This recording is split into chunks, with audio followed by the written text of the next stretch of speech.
John Wayne's story begins long before he became the tough, no-nonsense cowboy that everyone knows from the big screen.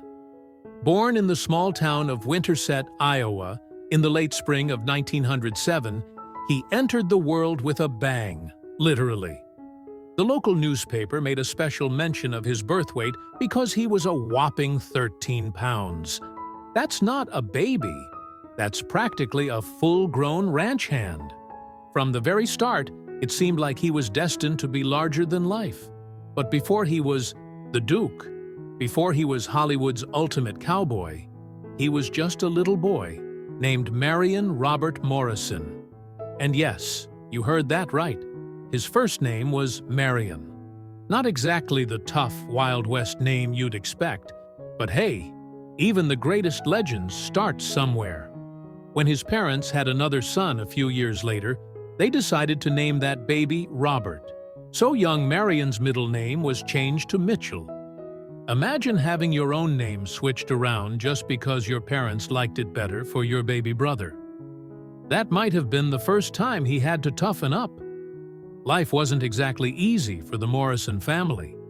In 1914, when little Marion was just 7 years old, the family packed up and moved to Glendale, California. Why?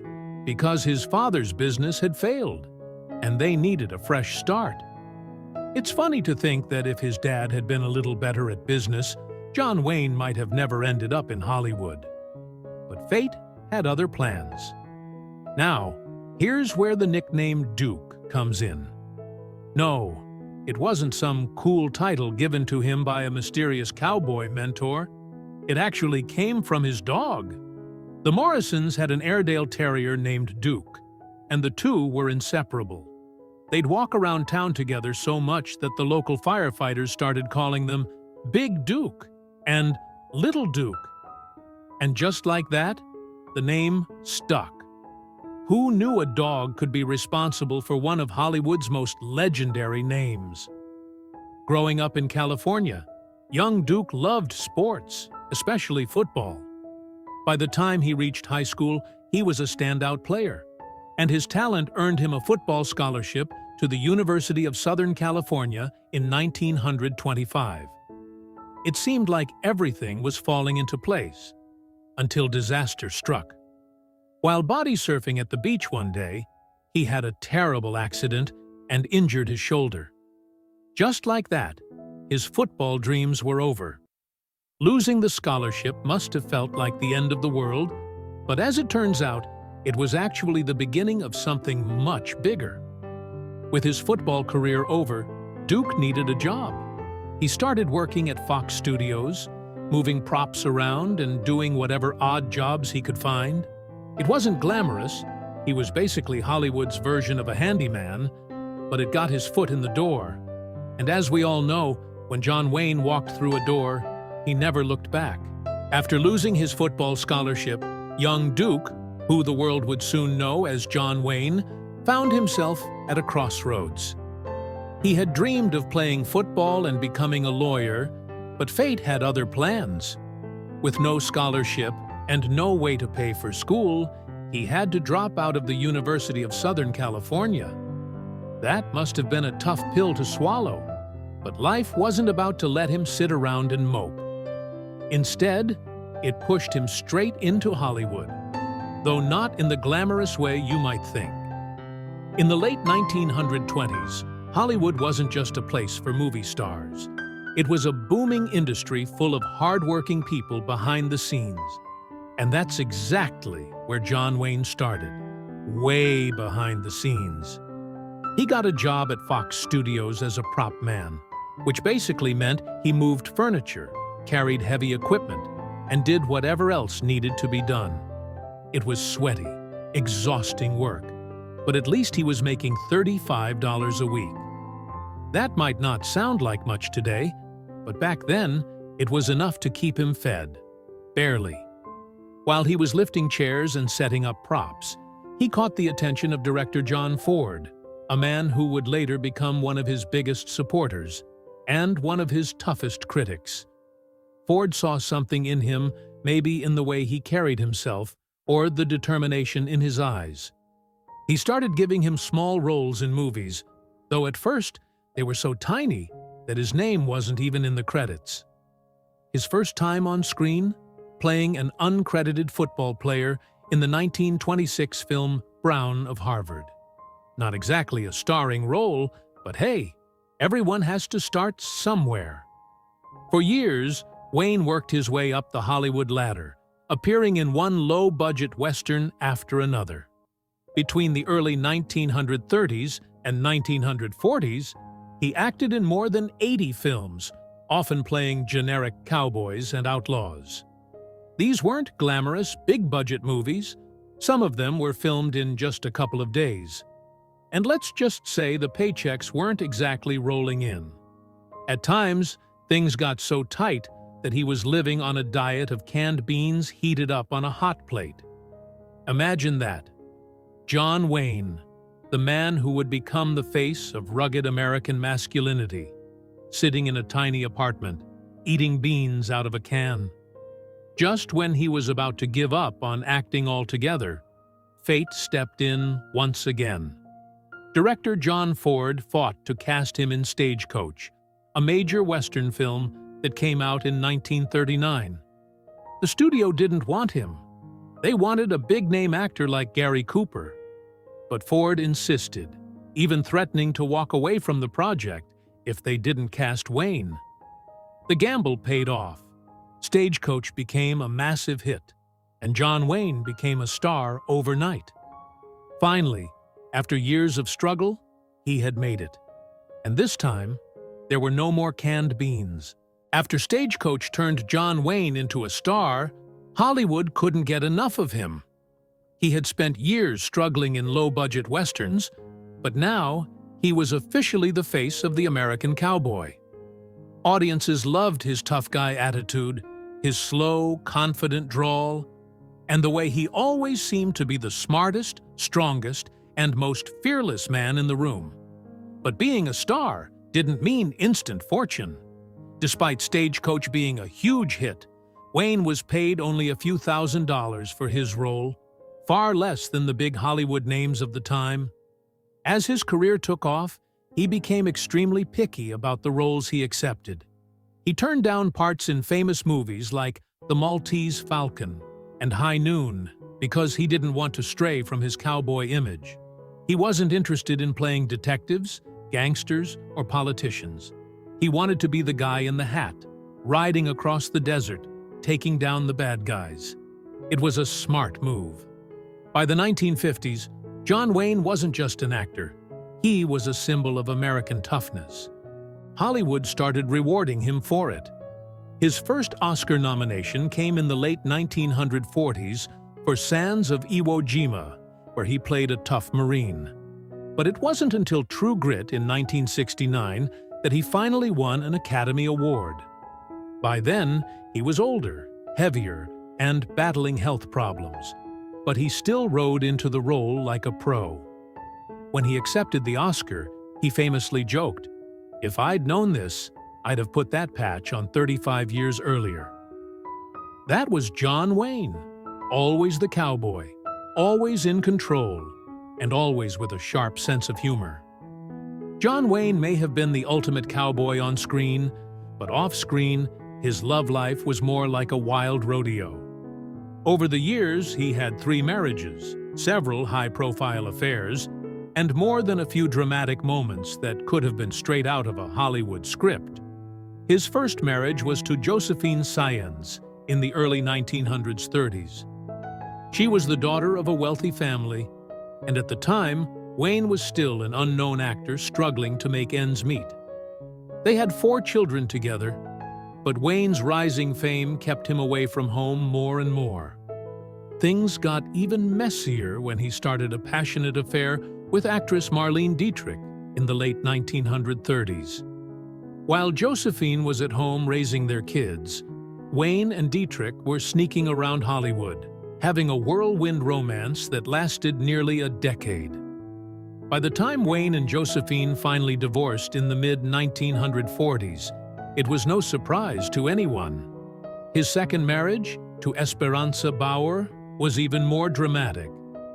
Esperanza was an actress from Mexico, and let's just say she had a fiery personality. She was convinced Wayne was cheating on her, and one night, after he came home late from a party, she grabbed a gun and tried to shoot him. Luckily, she missed, but the marriage didn't last much longer.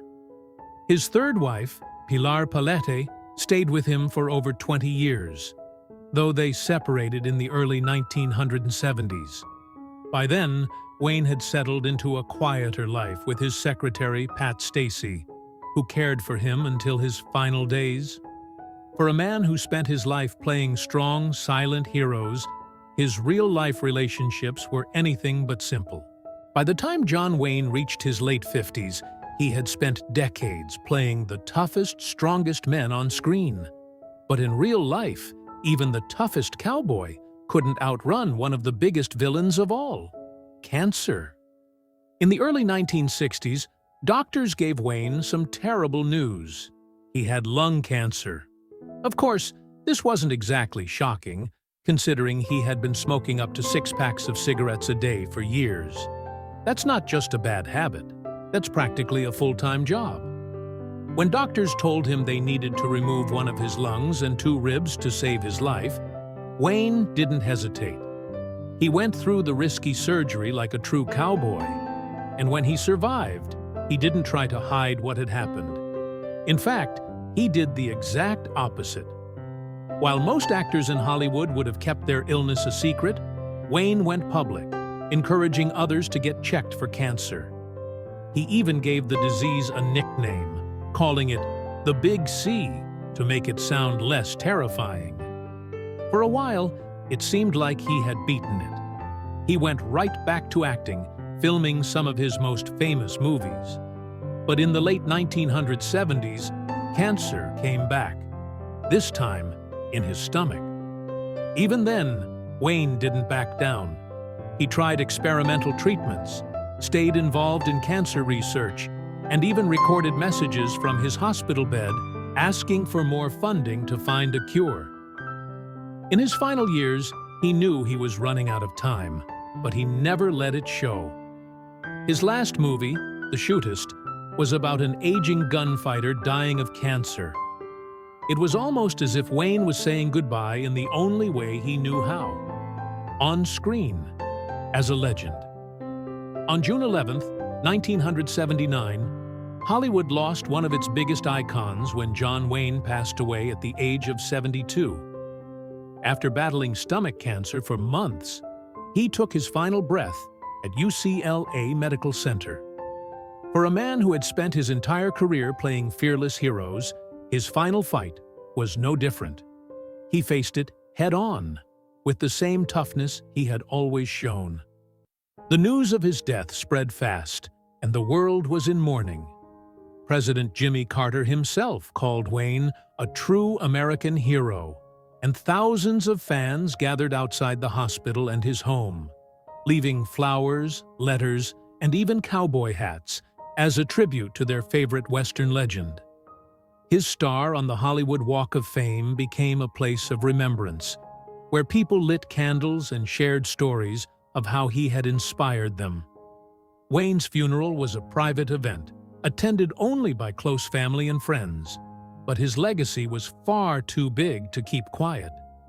A public memorial was held later, and millions of people tuned in to watch, saying their final goodbyes to the man who had defined an entire generation of film. To honor him, the United States Naval Academy made him an honorary member of their graduating class of 1979, despite the fact that he had never actually served in the military. His name didn't fade after his death. Later that year, Orange County renamed its airport after him, making sure that everyone flying into California would remember the Duke. And in 1985, his family founded the John Wayne Cancer Foundation, continuing his fight against the disease. Even in death, Wayne remained larger than life, just like the characters he played. When John Wayne passed away in 1979, many people assumed that a man as famous and successful as him must have left behind a massive fortune. After all, he had been one of Hollywood's biggest stars for decades. But when his will was revealed, it shocked everyone. His entire estate was valued at just under $7 million, which, while still a large sum, was far less than what most expected from a man who had spent his life starring in blockbuster films. Adjusted for today's economy, that amount would be around $25 million. But even that seemed small for someone who had been the face of Hollywood for nearly half a century. The biggest surprise wasn't just the size of the estate, but who was and wasn't included in his will. His third wife, Pilar Palete, whom he had been married to for over 20 years, was left with absolutely nothing. While the two had been separated for several years before his passing, they had never officially divorced. Still, Wayne made it clear that his fortune would go to his 7 children instead. Naturally, this led to speculation. Had they ended things on bad terms? Was there some hidden reason behind this decision? Whatever the truth may have been, Pilar was completely cut out of his final wishes. As the years passed, legal battles between Wayne's children only made things messier. His daughter Isa sued her brother Ethan over shares in their father's company, leading to a drawn-out court battle. Even personal items from Wayne's estate became points of tension among family members. It turns out that while John Wayne had been great at playing the strong, silent hero on screen, in real life, his will created more drama than some of his Western films. More than 3 decades after John Wayne's death, fans were given a rare chance to own a piece of Hollywood history. In the year 2011, over 700 items from Wayne's personal collection were put up for auction, and the event was nothing short of legendary. For years, most of his belongings had been locked away, untouched since his passing in 1979. But when those doors finally opened, it was like stepping into a time capsule filled with treasures from the life of one of the most famous cowboys in movie history. People from all over the world lined up, both in person and online, to get their hands on items that had once belonged to the Duke himself. The auction included everything from scripts and cowboy hats to furniture from his home.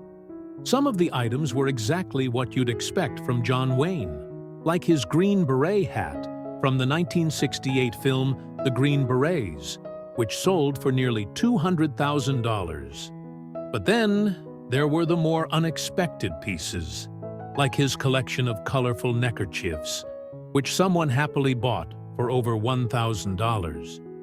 Apparently, even a cowboy's scarves are worth a fortune if they belong to John Wayne. One of the biggest surprises was his last driver's license, which sold for nearly $90,000. That's right. Someone paid more for a piece of plastic with Wayne's picture on it than most people pay for a car. Other personal items, including his books and even seashells he collected, gave fans a rare glimpse into his private life. The auction proved that, even decades after his passing, anything connected to John Wayne still carried a bit of Hollywood magic and a hefty price tag. John Wayne's legacy is more than just the movies he made or the cowboy hats he wore. He was a symbol of strength, determination, and old-school Hollywood charm. For over 5 decades, he played the kind of heroes people admired, men who stood tall, spoke their minds, and never backed down from a fight. But behind the scenes, his life was filled with just as much drama, passion, and struggle as any of his films. His name is on airports, hospitals, and cancer research foundations. Decades after his death, fans still honor him, collectors still pay thousands for his memorabilia, and his impact on Western films remains unmatched. In the end, John Wayne was more than just an actor. He was a legend. And as long as there are Westerns, cowboy hats, and tales of the Old West, the Duke will never truly ride off into the sunset.